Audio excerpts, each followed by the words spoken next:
What's going on? Welcome to episode 5 of the Potty Mouth Podcast. As always, I'm Greg. And I'm Vinny. And we are getting ready to review the weekend that was in pro football and college football. And let's get right to it. All right, so NFL reaction on Tuesday, September 24th. Kind of a wild weekend. Some good games, some upsets. I when I put out the episode outline, I do it in order of when the games kind of aired or finished. So the first game I'll get to is the Texans went to Minnesota and got pummeled by a pretty good quarterback these days named Sam Darnold. The final score was 34-7. Minnesota looks great. Flores is crushing the defense, really. So, did you see that game? Any thoughts on Darnold being early MVP candidate and Houston not living up to expectations so far? Yeah, I mean, we've seen Sam Darnold come out in Carolina in the first couple of weeks and start off like this a couple of years ago when he was there. So I think the only non-believers in Sam Darnold ever were the New York Jets.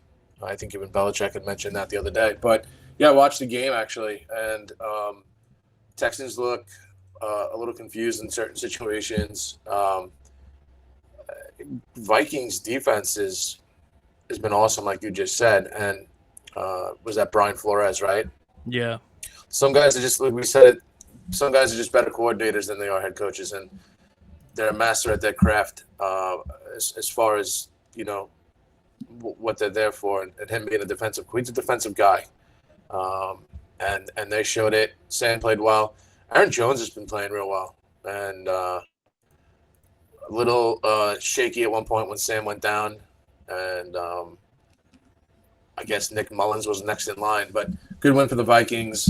A little reality check for the Texans. Good wins for the Vikings back to back. I mean, Niners and Texans are two teams that everyone was talking about at the end. So hopefully they can keep it going. Another good game for JJ. All around good effort from the Vikings and well-deserved win. Yeah, with that coach, you get competent quarterback play, great defense, and you have the best receiver in the whole league. So they're off to a hot start. 3-0, undefeated. It's funny, as a Jet fan, watching Geno Smith and Sam Darnold be undefeated. It's good. Funny. It's good for them. I have no hard feelings. Good for them. It's on the organization. Listen, they're not the only two guys that have done this, and it's just two familiar guys with us that we've grown accustomed to watching here in New York. So, congratulations to both of them. It's a good start, and I hope they do continue the success that they've had so far this season. Same here. Just not if they run into Mr. Rogers come playoff time, and not in London because it's that game's coming up. All right, so the second game, defensive battle, barn burner down in New Orleans. Eagles 15, Saints 12. The Eagles got out of there with the victory. Overall, just monster games out of Goddard and Saquon.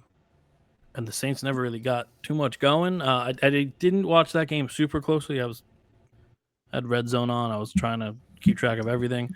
But yeah, Saquon breaks one late. Goddard goes bonkers. Like the Eagles kept Shaheed off the stat sheet. Yeah. Any thoughts on the Saints losing at home?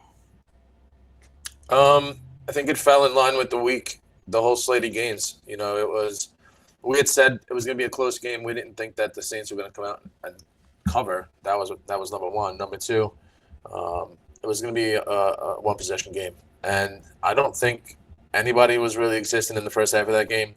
Saquon's numbers, I think, were putrid, but you know what happens.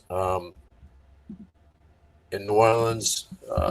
They didn't look too good at the in that last. They looked in disarray in the fourth quarter, especially when the Eagles started moving the ball. Saints defense has played good up until that whole fourth quarter for the season. So no A.J. Brown, and they found a way to win. Yeah, and looks like Devontae got hurt, but it looks like no Devontae for maybe for a week or so. I don't know. Yeah. That was a scary hit. He's a great player. And Sirianni seems to trust his kicker a little bit more now. So that's only a plus if you're an Eagles fan. Yeah, it was just a good Eagles win. They had to win on the road there. They had if they wanted to show everybody who's big brother in the NFC East there. So they did a good job. It was a big weekend for the NFC East. Yeah, big weekend. We'll get all right. So I packaged these three games together. We don't have to dive too deep into them. I think it's just football being football. But the Broncos go to Tampa Bay, beat undefeated Tampa 26-7. That's just football being football. It's any given Sunday. Yeah, right away it was like 14-0 in the first few minutes of that game. So right, that was surprising, but I don't think anything can be surprising just yet. And then we have the Giants. They go to Cleveland. Neighbors looks like a veteran. Neighbors is playing great. He's saving Daniel Jones' job probably, and maybe Dable's. Giants go into Cleveland, get out of there with a 6-point win, 21-15. Watson and the running game there, non-existent. Cleveland's got to do something. They have a good coach, a great defense. I know Myles Garrett's going through some foot stuff. I think he's putting off surgery till after the season. So maybe their defense will be a little hampered because their best defensive player is not healthy. But good win for the Giants. They needed that. People up here on the radio saying they should be 2-1. I guess the Gano injury. I guess you could argue that, but they're not. And Bill Parcells is the guy who says you are what your record says you are. So that's right. I'll give the third game. If you want to dive into any of these games, let me know. A third game, Packers and Malik Willis goes back to Tennessee and gets a 30-14 victory. And Malik Willis actually looked like more of a part of the offense. LaFleur's a great coach. You're learning that. Me, I think Jordan Love was an MVP candidate for the injury. And their defense kind of bends, doesn't break. I don't know if Levis is the guy down there. So Broncos beat the Bucks, Giants beat the Browns, Packers at the Titans. 3 road upsets. I believe. I don't remember the Packers line. I believe that was an upset. Maybe I'm wrong. But do you want to dive into any of those 3 games or just chalk it up to the NFL being the NFL? No, I mean it's just like you said, it's any given day anybody can beat anybody. And I was kind of surprised with the Giants-Browns opening line. I didn't think that the Browns, especially how they played so far, were almost touchdown favorites at home against the Giants. I know the Giants have been – I think everybody's just comparing that Viking game to them week 1, and I don't think that's fair exactly. I'm not a Giant fan. I'm not a Giant guy. I'm not a Daniel Jones guy. He was the worst ACC quarterback that year. I don't even know how that happened. But going back I'm back to the Sam Darnold, Geno conversation. Malik Willis, obviously, he can play. Yeah. I mean, Titans gave up on him for Will Levis, and I'm not saying it was the right move yet. I mean, we've only seen Malik Willis really 2 times as a Packer, but 2 wins, right? So, yeah. And Jordan Love could be back. Jordan Love could be back this weekend coming up. Yeah. So, Packers are good, and they're scary, and they gave 49ers a good playoff game last year. Probably could have won, should have won maybe. But Broncos, Bo Nix, what can you say? Actually played a pretty good game then. Yeah. Bucks look disinterested to me. So sometimes that happens. I'm sure they'd rather happen week 3 than at the end of the season. Yeah, Tampa's got to tighten that up. I'm very surprised that Todd Bowles couldn't confuse a rookie quarterback, especially on the road. Yeah. Say what you want about Peyton. He's had success, but he also had a Hall of Fame quarterback with that success. And then what's going down? someone's trying Someone's trying to jump in on the potty mouth. Yeah. And then just 2 notes regarding the Packers. Apparently, Willis got there and his footwork was terrible. So if LaFleur can do that in 2 weeks with Malik Willis, Jordan Love's set for his career, I think. And then It's just coaching. That's yeah, what it we is. talk about the Packers being good. They have a solid group of receivers, but a stat out of the Thursday night game, the touchdown that Rodgers threw was his first ever touchdown to a first round receiver, I heard that. a first round draft pick receiver, which is insane. So Packers regime never really helped them too much, but Never. they didn't. I guess they felt they didn't have to because they had a possible Mount Rushmore quarterback. All right, next game we'll get to another road upset, but this one we could dive into a little more. The Red Rifle, Andy Dalton gets the start. Him and the rest of the veterans on offense go nuts in Vegas. They beat the Raiders 36-22. Just like you said, Tampa might have looked disinterested or uninterested, whatever the correct word is. The Raiders didn't look. They look like they won the game on the bus, and that doesn't happen in the NFL. Dalton looked great. I believe he had 4 touchdowns. Deontay Johnson found the fountain of youth. Thielen played well before getting hurt. Raiders just looked like they were running in mud the whole game. Did you catch that one? Any comments on the Red Rifle? Throwing back the clock a little bit. I didn't watch the game at all. I was probably watching the Niner game, I think, at that time, maybe, or Niners and I'm not Cowboys, exactly probably. sure. Niners, Cowboys. Andy Dalton can play. He's obviously in the league for this long now.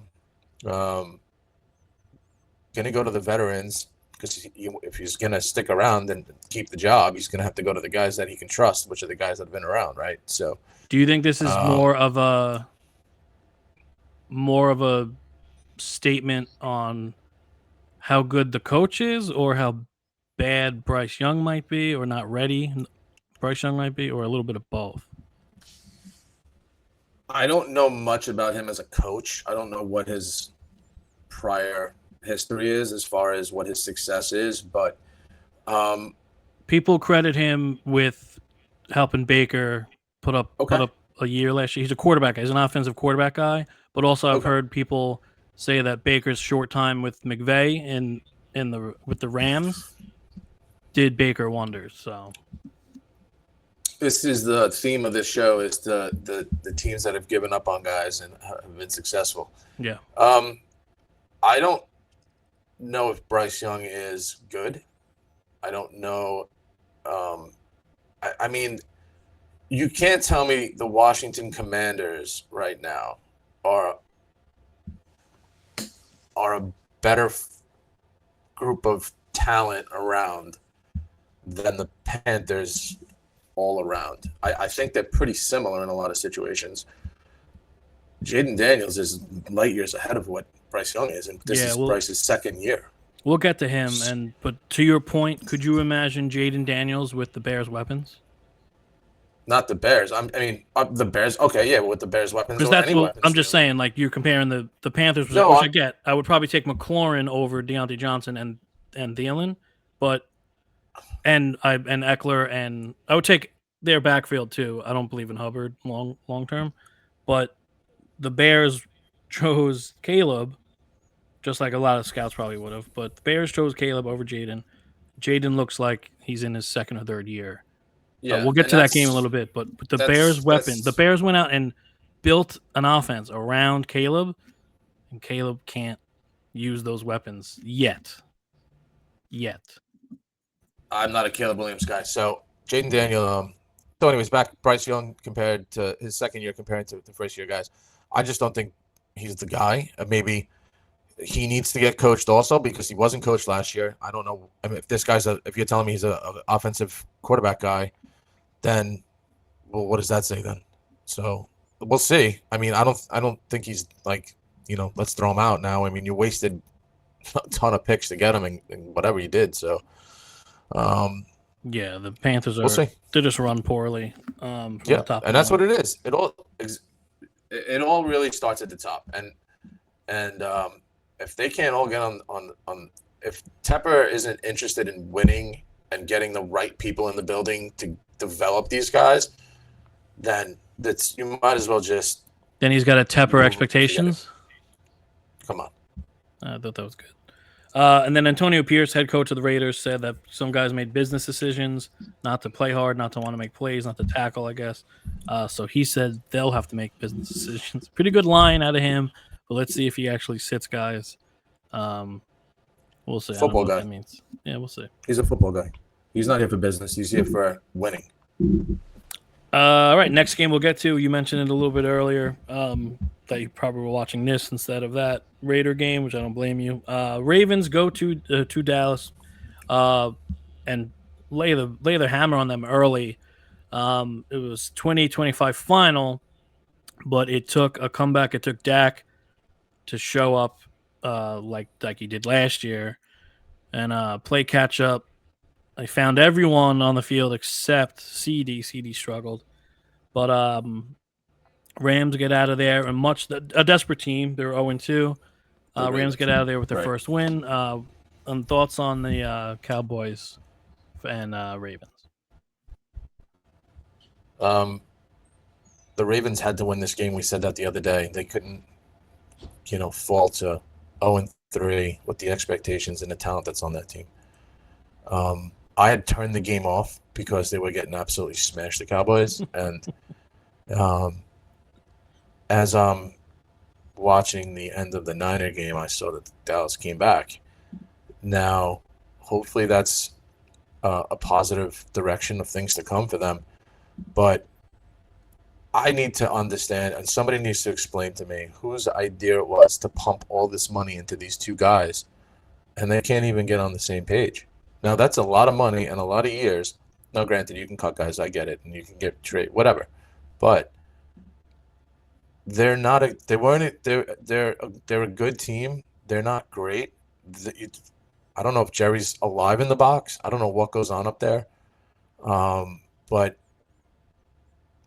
I mean, the Ravens just they wanted it more, and he showed in the first three quarters of that game. And Dak's. I don't understand the Dak Prescott love. Maybe you can explain to me one day, or a Cowboy fan can talk to me through it. But I don't think he's won a playoff game ever. Am I correct? I think he has one win. I think Mark Sanchez has got more wins than I think he does have Lamar one win. And him. And that was the thing with Romo too. Romo was historically, but Romo wasn't getting paid what he is. I maybe at that time he was, but at the same time, so you have to perform and win, and when you can't do that at home against a team that hasn't won yet, and I'm not. I mean, I guess how good are the Browns? Is that what is my question? Are they? I mean, you just lost to the Giants. The Cowboys kind of got past you the week one there, so good for the Ravens. Nice to see Derrick Henry running hard. The guy's an animal. I'm super excited that the Cowboys are 1-2. So. I just don't understand how you pay these people and you don't throw CeeDee Lamb the ball. That's the only offense they have. Yeah, I mean, he was trying. He was looking for him, but I listen. I'm a Jet fan, so yes, I think Dak Prescott's a good quarterback. He's not Mahomes, but I think he is a good quarterback. What are you comparing him to, Tim Boyle? Yeah, that's what I've had. Well, right, exactly. So, I mean, Tim Boyle made an appearance this weekend, just to throw that out there too. Yeah, the Dolphins are a joke. He's 2-5 in the playoffs, Dak. He has beaten nobody. He beat Seattle in 2019, and he beat Tampa Bay in last year. 2023. That might have been Brady's last ever game. No, that was last year. He beat Baker. Oh no, you're right. 23, right? Yeah, playoffs. That was right. Yeah, and Brady led the comeback but fell short. So yeah, Dak. I would listen as a Jet fan. I would take Dak. Who I really want, I'll take the backup in Cincy when Rodgers is gone. I think he showed some things last year when Burrow went down. But anyway, okay, so yeah, Cowboys do a Cowboy thing. They lose to what? But they lost to a desperate team. They lost to a better team. And then Jerry Jones says that they couldn't afford Derrick Henry, which doesn't make sense because you just paid your 2 Pro Bowlers. Doesn't make sense.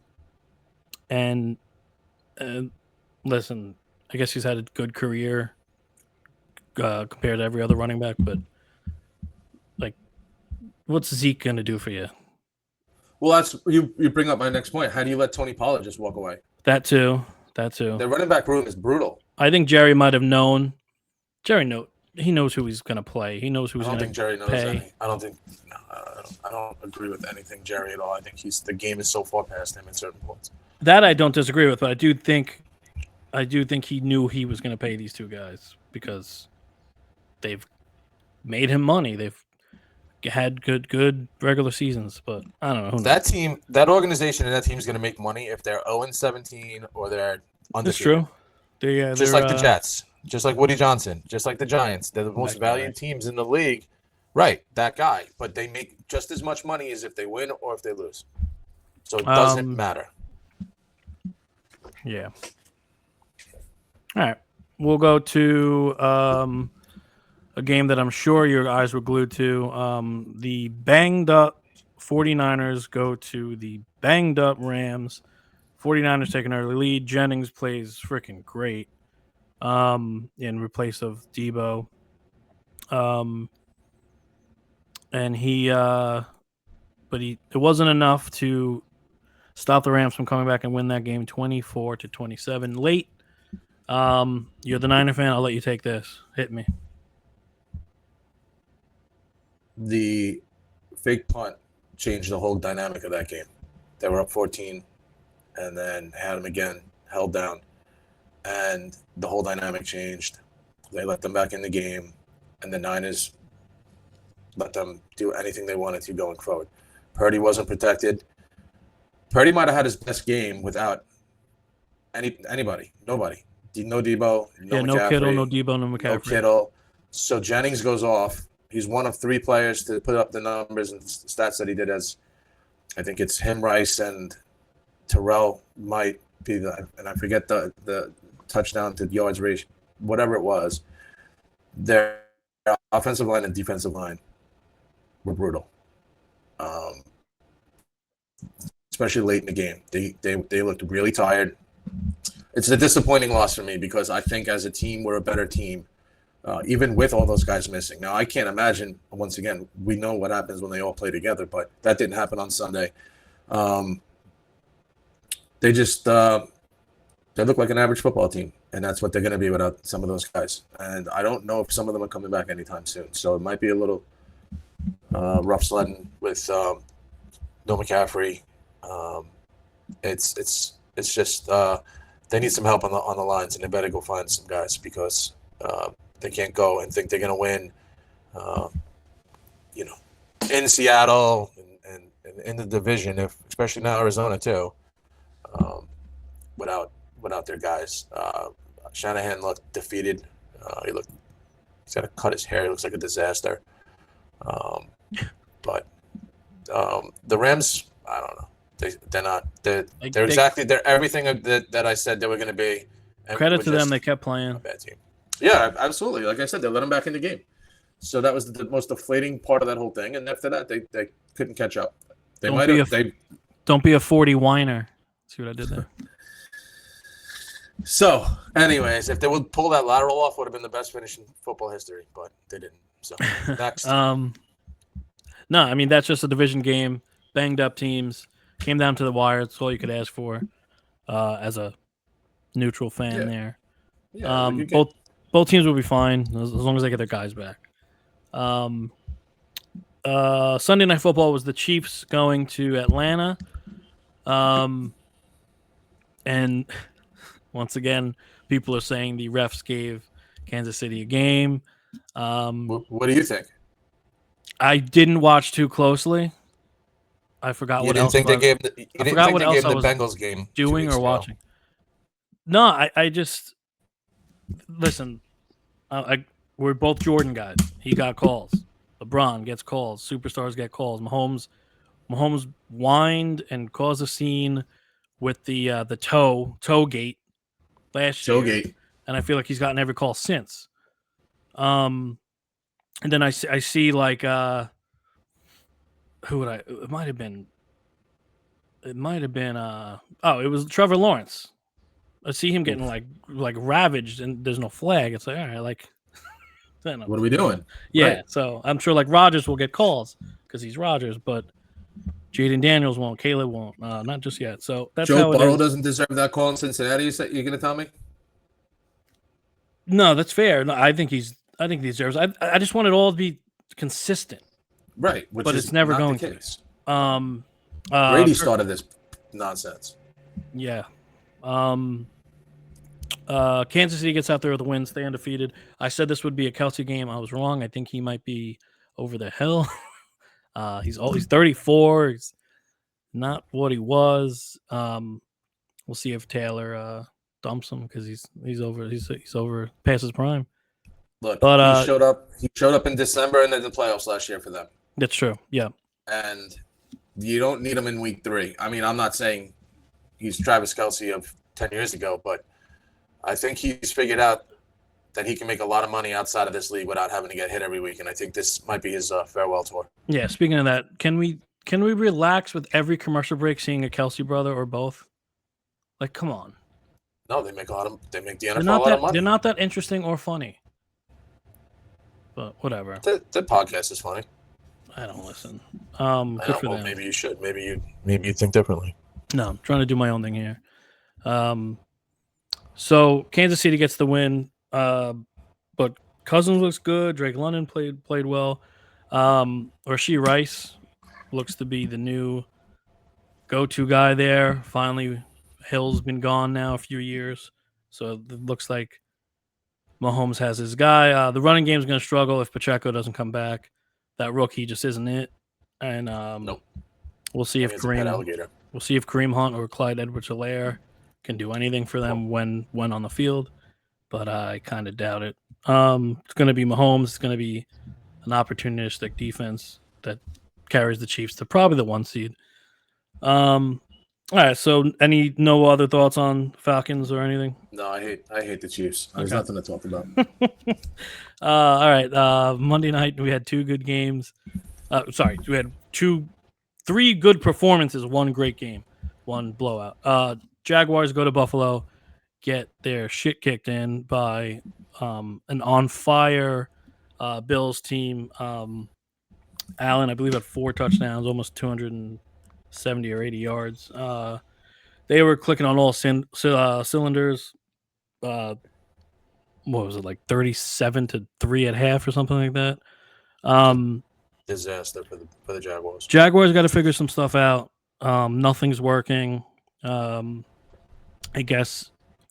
I mean, Thomas looks good when you can find him.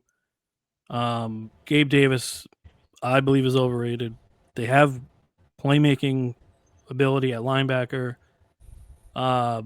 Etienne looked okay last night, but they just can't put it all together. And it starts with Lawrence. And even when Lawrence has time, it seems like it takes him an extra second to make the decision. And he just isn't sharp. I believe he's lost like 8 or 10 straight starts. I know he was banged up at the end of last year, but still, you got to go out there. And Peterson's got to do what's right for the team if he can't get you a win. Bills defense lost a lot, but they look fine. They haven't skipped a beat. Bills defense has been great, and they make plays. And Hamlin with his first ever interception on Monday night while the Bengals were also playing is kind of a nice little thing for him. Do you have any thoughts on Jacksonville or Buffalo? Do you think Buffalo's on a mission to get a ring this year, or they're just beating inferior opponents? I was wrong about this game because I actually thought the Jaguars would come out and play. And I could have saw that. I actually thought that maybe Trevor would have lived up for his $275 million contract a little bit more than he has in the first 2 weeks of the season. But Allen is on a mission, and I think Keon Coleman had his first touchdown in the NFL. I think he's going to. I just they're very well balanced. I mean, they got two backs that can play. Their defense has been pretty good, but I think Allen is out to prove that he is, deserves to be in that MVP conversation at the end of this season for sure. I'm just disappointed in the Jaguars. I mean, they have guys like you had said. They on both sides of the ball. They shouldn't be this bad, and they haven't really come to play in a game so far. You're like, oh, there's the Jaguars. They're back. They haven't done anything, and it's so disappointing because they have a good coach and they put money into certain right guys. But Buffalo's a tough place to play, and the Bills went out and showed last night who the king of New York is. So go Bills. All right, so the last game we'll get to was probably the game of the year, unless you want to say Bengals Chiefs was last weekend. But Bengals Commanders Monday night, the later game of the two games. Burrow played pretty damn well. Mm-hmm. Chase played pretty damn well. Higgins made plays. Zach Moss scored late, but Jaden Daniels is just unfazed by anything. Bengals, I know they're banged up on the D-line. They had no answer for Eckler and Robinson early, and then they had no answer and played poor coverage against Daniels late. This game, I love this game because you had the three LSU guys balling out, so this was fun to watch for me.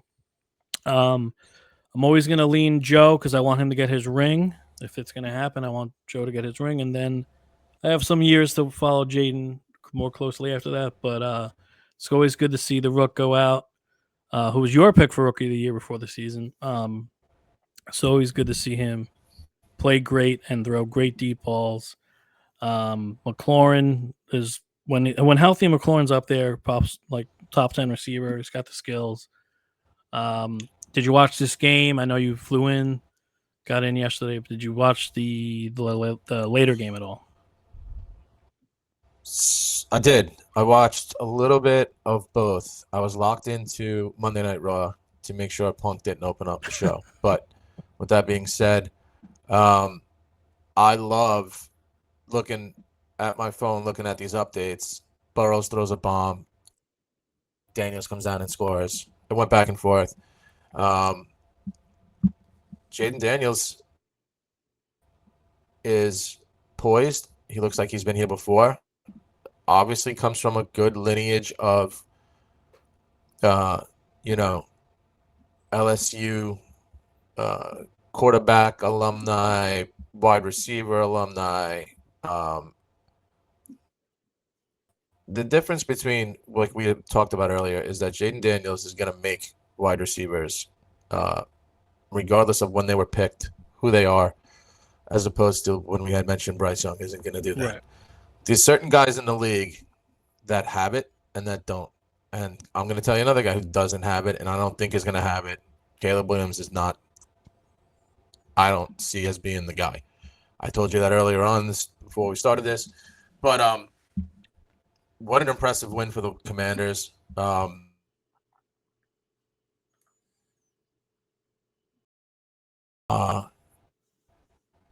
And do the things that you can do, especially against the guy like, I'm sure Joe Burrow's the guy he looked up to, and to win there and play like he did. And that was a good team win for them.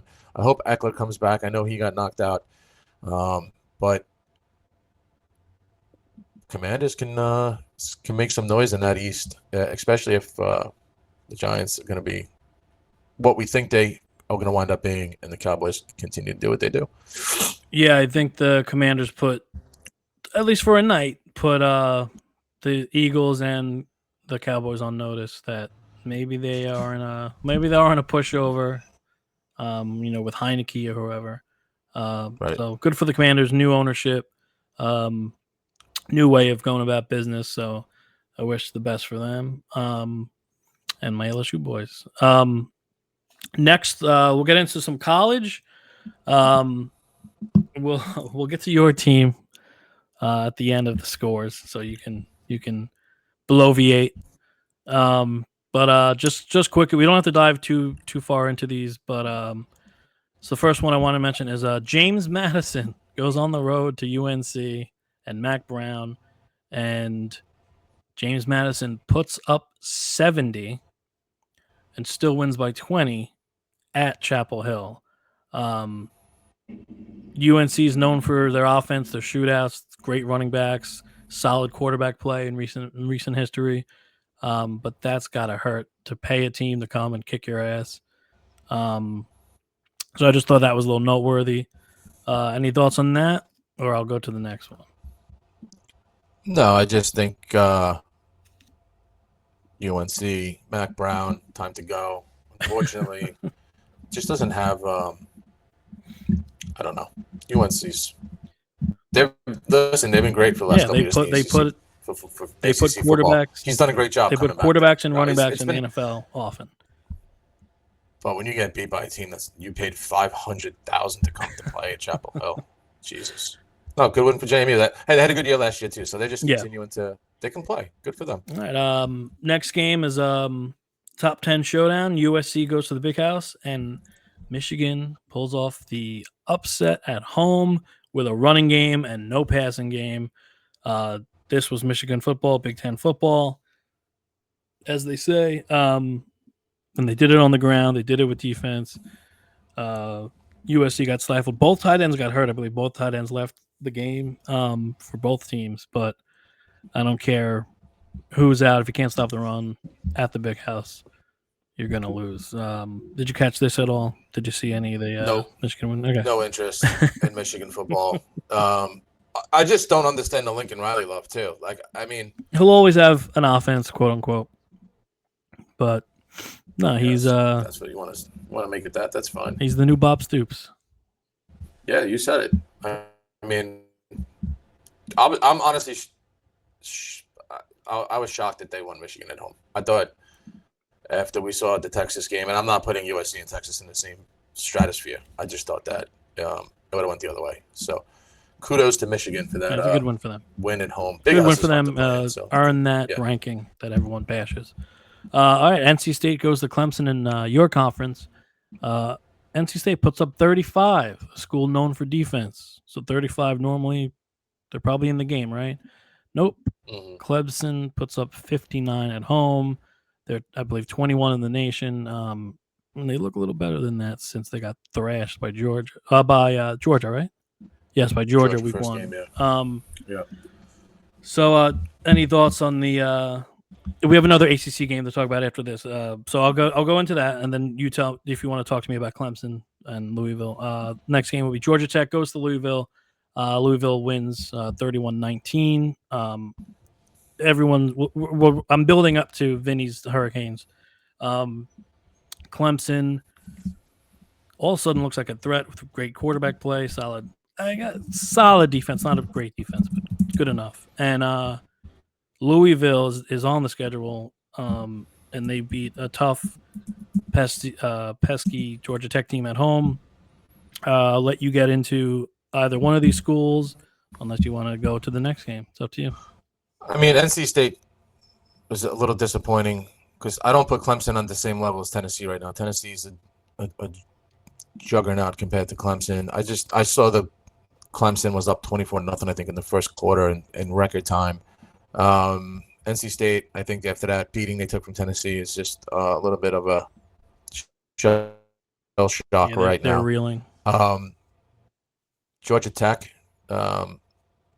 Louisville, just Georgia Tech's had I think a successful season already, if you want to call it that. I know we're really early, but they've been playing well. They're very well coached. They're disciplined, especially on the defensive side of the ball. I'm shocked that Louisville put up 31 against them. We'll see if Louisville can make some noise on October 19th against the Canes, but that would be their game to play against us and see if Louisville's for real or not. The Clemson game. I'm shocked. So, do you want to get into Miami now? You want to brag about your team going to South Florida, 50 to 15? To get into, really. It's just another day for the Canes. Cam Ward putting up Heisman-like numbers and best numbers in the country right now. But USF, everybody was talking, oh, they're a good team. They played Alabama. They did this. They did that. They got worked by Alabama because they couldn't keep up. They couldn't keep up against us. They stink. I don't care where that game was played, at Raymond J, because that's where they play. Wherever. You could have played at Hicksville High School, and Canes are going to absolutely annihilate them. So Hurricanes are real. And I said it last week. They got men in the building as opposed to what they used to have. And Coach done a good job. I got another big recruit last week, too. So Canes got Virginia Tech this Friday night. So we'll see how that goes. Let me talk to you. That's right. It's Vin every time the Miami wins. I don't listen. Just to say this, they haven't been good in a long time, and meaning they haven't been what they were. And we have this conversation: best teams to ever. You can have a more recent conversation. I can't have that conversation. I was like in the last 10 years, 15 years. So, and by the way, the last big game that they won. 2 games, 3, 4 years ago now, maybe at home, destroyed Notre Dame. I think Notre Dame was ranked top 10 in that year, and Miami was terrible, and they beat FSU that year. Other than that, you can't even know. It's a good time to be a fan. It's nice to see a lot of these teams in the top 15 that aren't household names in the last 10 years. So it's good for college football. Yeah, we'll see what happens with Miami. I'm not putting them in the Georgia, Texas, even Alabama sphere just yet, but we'll see. It's a long season. The game we talked about, we talked about most of these games on Thursday, but I said that defense travels. Cam Rising did not play. Defense travels. Utah went to Oklahoma State, smothered their running back, whose name always escapes me. Ollie Gordon. Yes, thank you. And Utah gets out of there with a 22-19 victory. Whittingham, probably the best coach that no one talks about in college football at Utah. Just Utah getting their defense ready on the road in a pretty good environment. And bottles up that, the All-American running back, gets out of there with a win. Any thoughts on that, or are you not surprised that Gundy couldn't get a big win, especially at home? Yeah, no, I am surprised because usually they're very good at home. This Ollie Gordon character, it was a Heisman candidate, and he's only rushed for 258 yards this season. Could be karma. So I also think that I said this last week. Their quarterback play is brutal. So I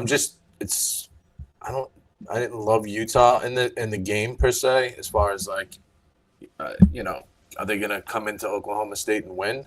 It was going to be close. I expected Oklahoma State to win, honestly, but Ollie Gordon better find a new career because this isn't it. All right, another game. Two overtime victory for Mizzou at home. Vandy goes in there.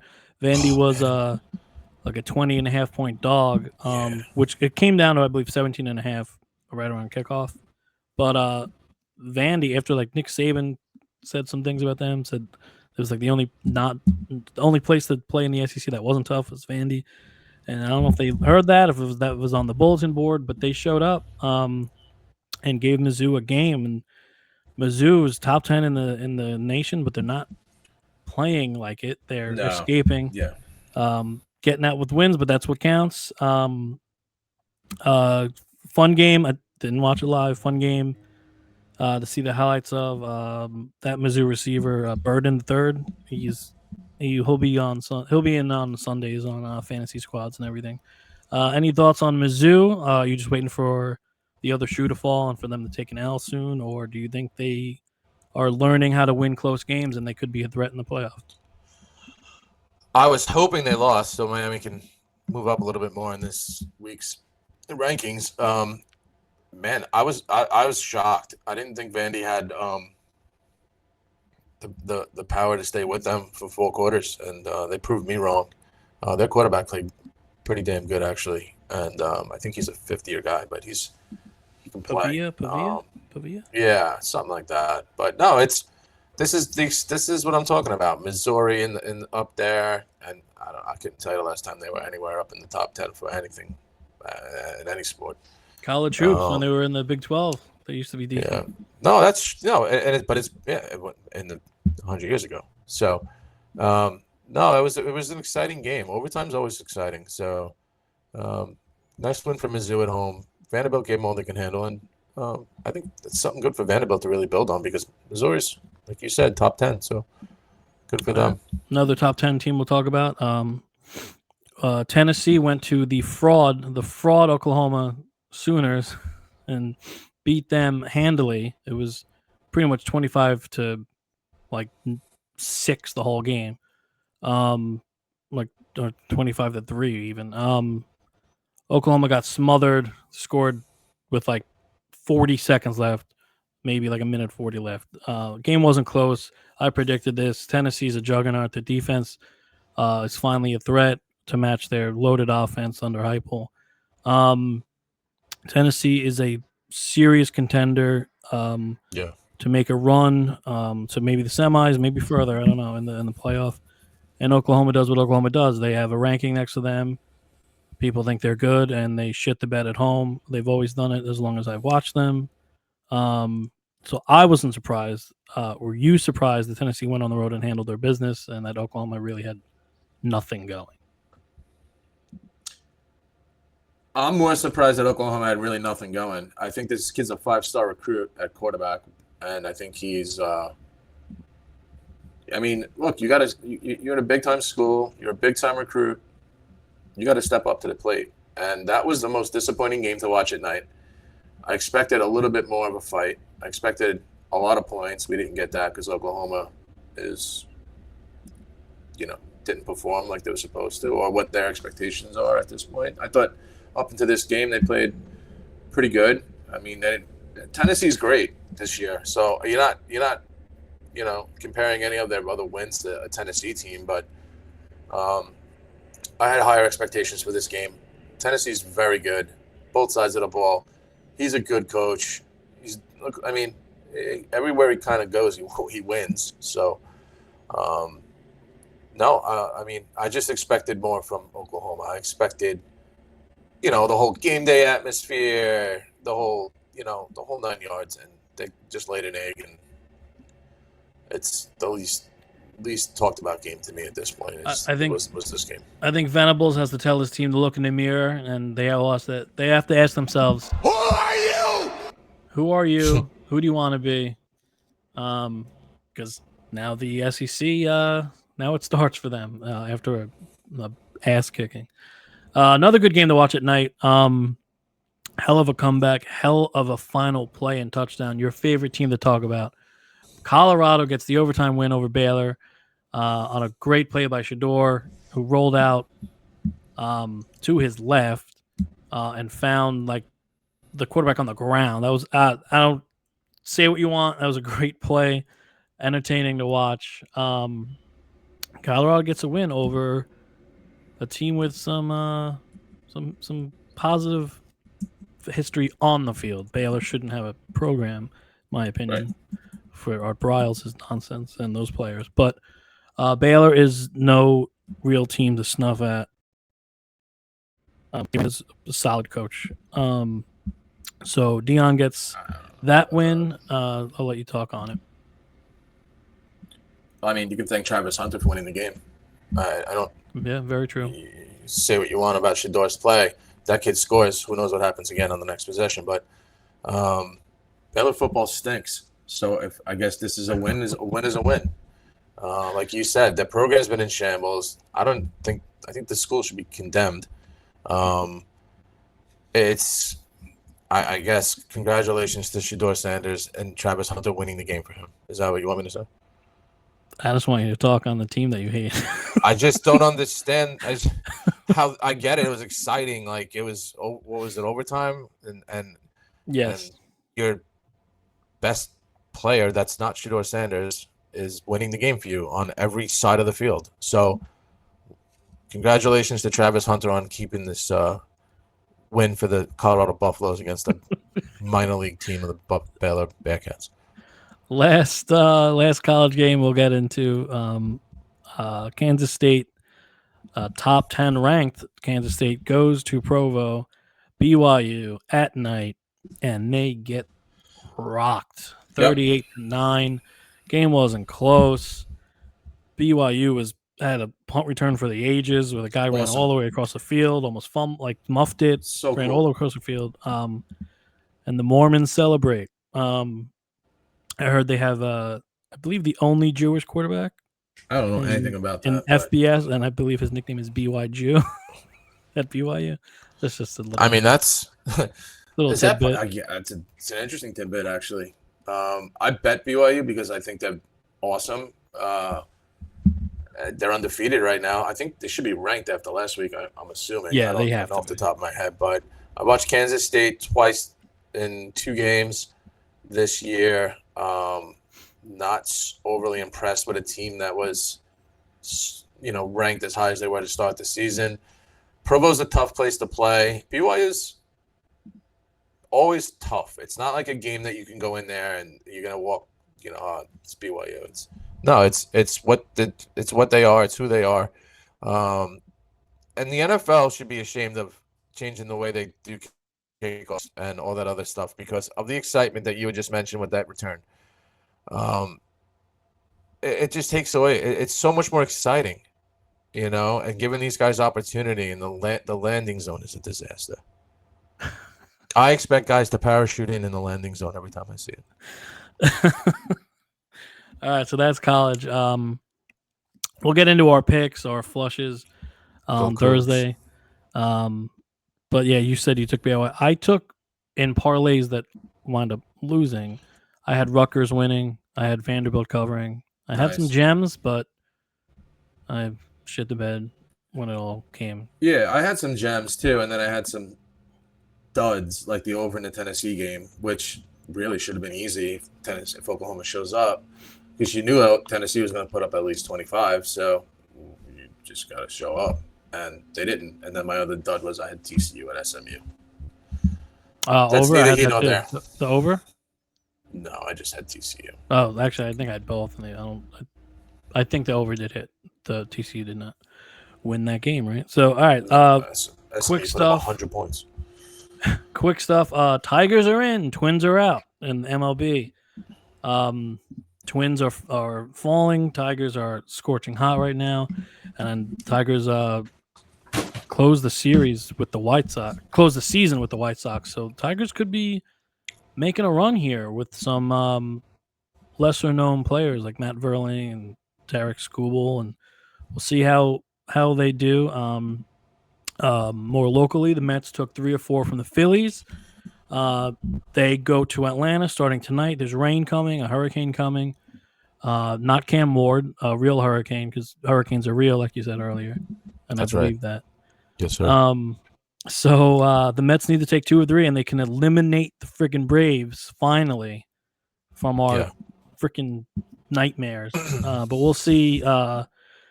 Severino gets the ball game 1. Peterson game 2 against Sale. And then game 3 is Manaea versus who is it? Freed?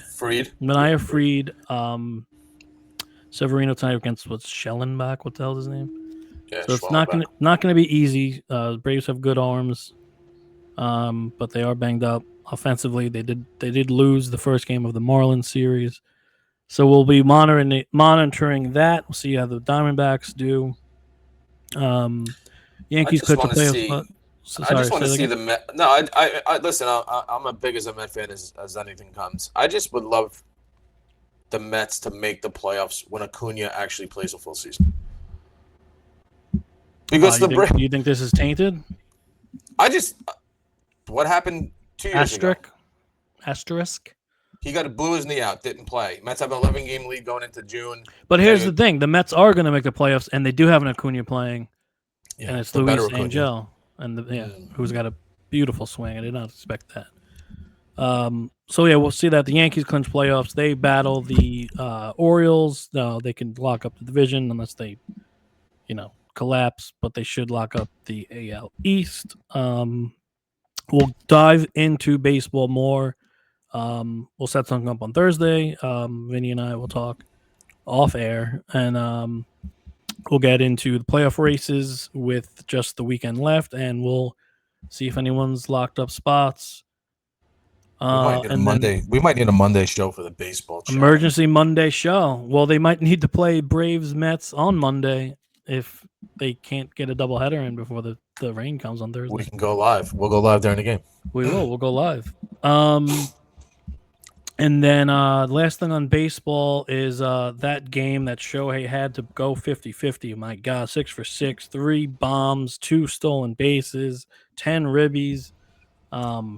It doesn't get better than that, really. I know that obviously guys have hit like 3 home runs in the World Series and stuff, but this guy was on the road in front of a weak crowd, let's be honest. Probably good for the Marlins, but a weak crowd, and he needed to do things to make history, and he hit 3 home runs to have the 2 stolen bases. This guy's a freak. I think he's well on his way to being the best baseball player ever. No disrespect to the late, great Willie Mays, who I believe has that mantle, and I think Trout's up there. I think Hank Aaron and Bonds are all up there. Bonds is definitely up there. But I would like to see stats with Babe Ruth against African-American players and all that stuff, but whatever. It's a story for a different day. So Ohtani's amazing. He's going to win the NL MVP by a landslide, especially with Lindor. I wanted to get into this for a second, especially with Lindor missing time and the Mets playoff picture still a little blurry. Is this another fucking Met injury where they tell us 2 to 5 days and he's not going to play the rest of the regular season? Yes. Under new ownership, new trainers? I would be. Now, in fairness, it was Lindor who said 2 or 5 days. That's fine. The Mets have to tell him not to say that. If that's the case. Is it the same trainer that Beltran had all those years? No. I just think. So here's how I see this, and I don't know if no one's ever going to say anything about this, but I don't know. I'm assuming if Acuna wasn't playing the way he was, that maybe he would do whatever he had to do to play Lindor. But I think it gives him some extra time now to kind of circle the wagons here, maybe rest up a little bit, because you would like a Lindor going into the playoffs. And I don't like when anybody's not playing. I don't like time off, and I don't like guys not playing because it takes away from their rhythm, and it takes away from, especially in baseball. But I think if they didn't get what they were getting out of Acuna, I think if he was saying 2 to 5 days, I think now it gives them a little bit more of a little bit more leeway to, hey, okay, well, we're getting a little bit more of Acuna than we would thought, so let's. The only thing I'll push. The only thing. What happens when he does come back? What are you going to do? What are you going to do with Acuna? The only thing I'll push back on is I would put him at second. I would put Vientos at DH because JD's been struggling. I would put. Iglesias at third. Yes, but I don't think that's. He can play center too, by the way. Yeah, I don't. No, I got it. You need to win these games. I'm not for that. I wouldn't mess around right now. Only thing I'll push back on what you said about Lindor having time now. He came out and said he's pretty much expecting to be in pain the rest of the season. So if you can't make it worse, and you know there's going to be pain, and the team needs you, maybe you. Well, that's the thing. If you lose tonight, if you lose, maybe you go out there. If it can't get worse and you're expecting pain, I don't know. I just don't like the whole. I know it was Lindor who said it, and it wasn't the team or the training staff. It's sort of like, no. I think if they lose tonight, he's in the lineup. Don't give a fucking time frame. The same as Cohen's opening press conference. He gave a time frame for a World Series ring. Like, well, come on. It was cool for 5 seconds, but anyway. So that's a little annoying. And then we just have some things to touch on before we get out of here, so we can watch the Mets. WNBA playoffs started. The Liberty have a 1-0 lead on the Dream. They're going to sweep. The Sun stymied Caitlin Clark. She struggled in her first ever playoff game. So the Sun have a 1-0 lead. The Lynx 7-point victory over the Phoenix Mercury. Nafisa Collier, who's a great player for the Lynx, said she wants to retire Diana Taurasi. So we'll see if there's some fireworks in that series and if Mercury can push that. That's exciting. Yeah, hey, I like it. And then the Aces come back on the Storm. Both teams are loaded. If you know the WNBA, you know that the Storm and Aces have a ton of all-stars on each team. So that series could go a little longer if Asia Wilson can be contained a little bit. And speaking of Asia Wilson, she won her second MVP. She won MVP. It's the second time it was unanimous. She dominated. She had a phenomenal year. So congratulations to her. So here, can I just chime in about that of what you just said just now? I don't watch the WNBA. Okay, You should. I don't know who's in the league until you just mentioned 6 teams. All I know is the WNBA has a unanimous MVP. She dominated. Right? You're saying dominated, right? Then how come we don't see her as much as we see everybody else? And what I mean by everybody else is I mean the Caitlin Clarks and the Angel Reeses of the world this past season. I don't watch games. I'm looking at highlights, and this should be conversation for everybody. If this girl's dominant, unanimous, she should be a household name, and she's not, and that's shame on the WNBA. I'm going to bite my tongue a little bit here because certain news outlets. Why? Certain news outlets put up the Angel Reese, Caitlin Clark shit for obvious reasons. Everybody does. Yeah, which is obnoxious because it should be about the on-court. They don't hate each other. Correct. It's not a race war. No, it's not. They're making it into everything it's not. But my point is, how do you not know and promote the most dominant, into your words, unanimous MVP? Hopefully people watch the Olympics, know her face and name now, and might tune in to a game or two in the WNBA playoffs or the finals because it's gonna be Vegas versus New York. It's gonna be Liberty versus Aces again, and this time I think the Liberty take it. But she is the best women's NBA. NBA. It's still the NBA. She is the best women's player in the world, and she had a phenomenal year. She's putting up like KG on like Barkley Prime numbers. Like she's a monster in a good way. She's That's awesome. Player. I want to know. But okay. So if you want me as a fan, I want to know more about her. I want to know. I want to see her more because if that's what you're saying and you're a fan and you know the league, I'm not. Sell me on her. Show me her. She is. I mean, there is a little thing. Like she is on the cover of the new NBA 2K. There's 2 covers. It's Jason Tatum and her. She has her own cover. So there's little things like that. But no, I guess they did. They do need to do a better job of marketing. It is a lot of Clark Reese. People know Sabrina. Nonsense. Yeah, people know Sabrina because of the Curry 3-point contest and stuff. Right. Shout out. Yeah, more people should know her. We can get her on one day. I would love to. More people should know Asia. She's a stand-up performer. She was in college. She's lived up to all the hype and praise. I'd love to hear that. No, yeah, she's out in Vegas winning trophies. But yeah, we'll get into the semis and NBA finals. The NBA finals are always very well played, good series. It doesn't disappoint. I've watched like the last 10 or 12. They're always good. And a little local flair with the Liberty, who should win it all, but we'll see. And then one soccer note is that Man City escapes versus Arsenal in a huge matchup between, in my opinion, the 2 best squads in the EPL.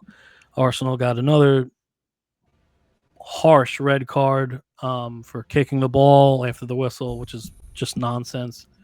They have to stop that, and also the refs need to fucking let the players play and realize how big and important this game is.